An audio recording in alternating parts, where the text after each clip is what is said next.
Ladies and gentlemen, welcome to March 2023, and my God, the Ripple versus SEC case better either get some closure or some progress by the end of this month.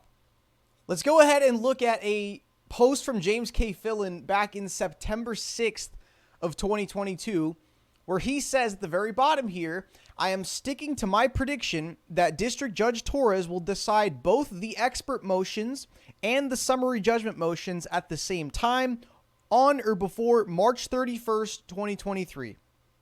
I have no prediction on when the Hinman email dispute will be fully and finally resolved. One thing we have going for us is that the senior contributor over at Forbes, Rosalind Layton, went ahead and filed, I don't know the exact name of what the motion was, but she basically filed a piece in the Ripple versus SEC lawsuit requesting that the Hinman emails and documents be made public since they've already been turned over in the court of law, and Ripple now has access to them. Rosalind Layton from Forbes is pushing to get XRP holders some clarity here to where we could all see the Hinman emails and documents publicly. Another thing you actually have to remember is when Rosalind Layton filed her motion to make the Hinman documents public and she posted her piece on Forbes, why the SEC favors Ethereum so much and why they're treating XRP and Ethereum differently, her article gets wiped off the face of the internet within less than an hour of the article being posted. Now, here's where things start to get interesting, where SEC officials go ahead and decide to start to clash with each other to save their reputation. In these Hinman documents and emails that have been turned over in the court of law, given to Ripple, and now Forbes senior contributor fighting to make them public for the XRP army, these Hinman emails and Hinman documents are basically going to expose the fact that at the time, William Hinman, director of financial corporation at the SEC, was pushing really, really hard for Ethereum and saying Ethereum was not a security. There's no way it's a security. We have to defend this. It's not a security. Now, at the same time, while we have this Hinman email dispute going on in the court, at the same time, we have the expert motions and the summary judgment motions. But it's really funny how right after the Forbes senior contributor files a motion to make the Hinman emails public, all of a sudden Gary Gensler comes out and he says, whoa, everything except Bitcoin is a security. We believe at the SEC that if it's not Bitcoin, then it's a security. Gary Gensler potentially doing some damage control for himself at the SEC. Because see, if Gary Gensler wants to go ahead and keep the same argument going as the SEC 4 years ago, if they want to keep the same argument going, yes, Ethereum's not a security. Ethereum's not a security. No, Ethereum is great. It is not a security. Ethereum never did anything wrong.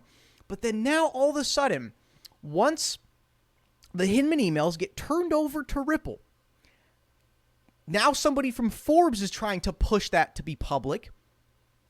All of a sudden, Gary Gensler comes out with everything except Bitcoin's a security, now putting Ethereum in the basket of being a security.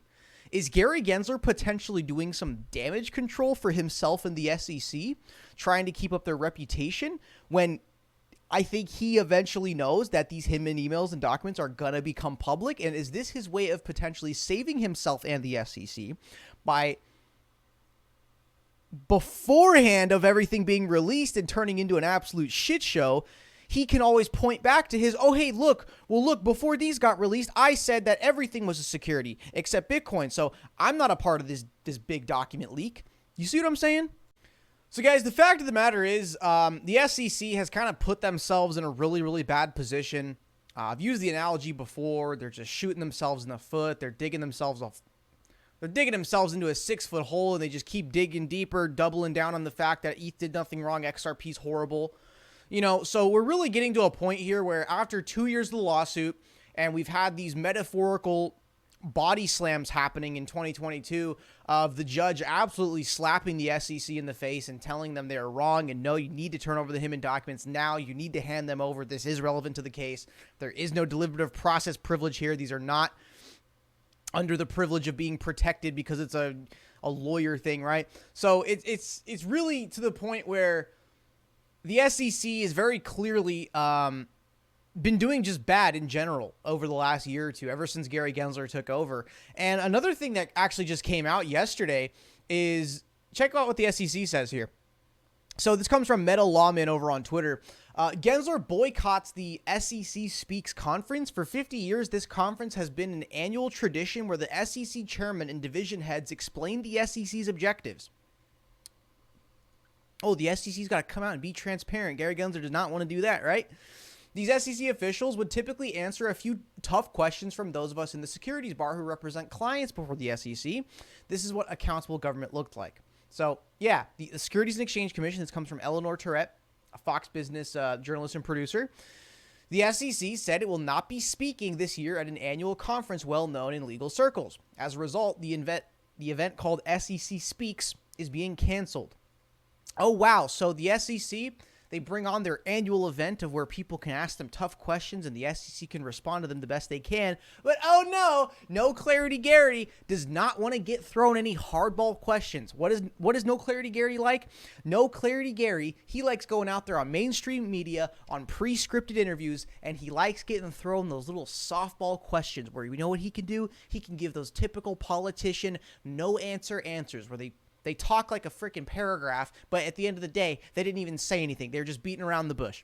Okay? So, you guys know, the SEC, they're not doing good. Ripple, so far in this lawsuit, we have been winning. Like, for the most part, everything, every judge decision, every action, every turnover has always been in favorability of the Ripple company because the SEC has gotten caught red-handed so many times, acting out of line, contacting Ripple's overseas partners, taking bribes from the Ethereum Foundation, right?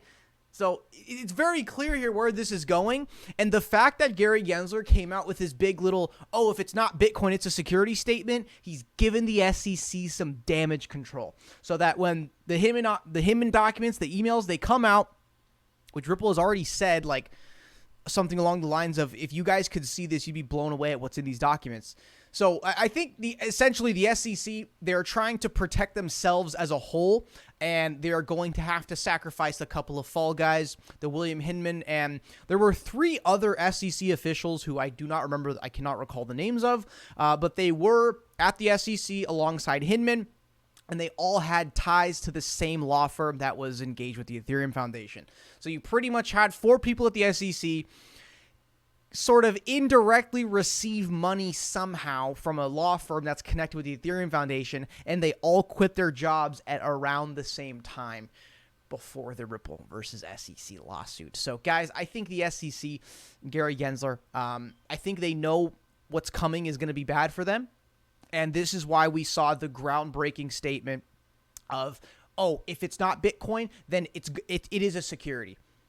And that right there, my friends, that is Gary Gensler going on full damage control mode because he knows when those Hinman emails and documents get released to the public, the SEC will be torn to shreds. And when the SEC gets torn to shreds for their bad acting 3-4 years ago, at least Gary Gensler, what he can do is point to his announcement and say, look back here. I said everything except Bitcoin was a security. So I believe everything's a security aside from Bitcoin. So I was on the right track.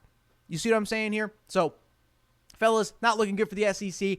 I mean, I knew it was starting to get bad when they pulled that Kim Kardashian publicity stunt, and they thought that was going to save them. Then the case later gets dismissed. They pull this big media flame of, the SEC coming after Kim Kardashian. Oh, wow, look at them. Look at the SEC doing such a good job, and they aren't giving people a free pass just because they're famous. Yeah, they did. The case got dismissed. So, guys, the SEC, Ripple versus SEC lawsuit. Fellas, it can't be much longer. I know there's all those comments of like, okay, lawsuit's going to take another 2-3 years, 4 or 5 years. Guys, it's not. It's basically almost over. Everything's brief, done, and filed. We're waiting on a decision. And James K. Fillon has predicted on or before March 31st, 2023. Fellas, appreciate you tuning in the video today. And remember, the SEC, they're going to be coming down in flames very soon. And thank you guys for tuning in the video today. I really do appreciate it. Do smash the likes and subscribe down below. And I'll see you guys in the next one.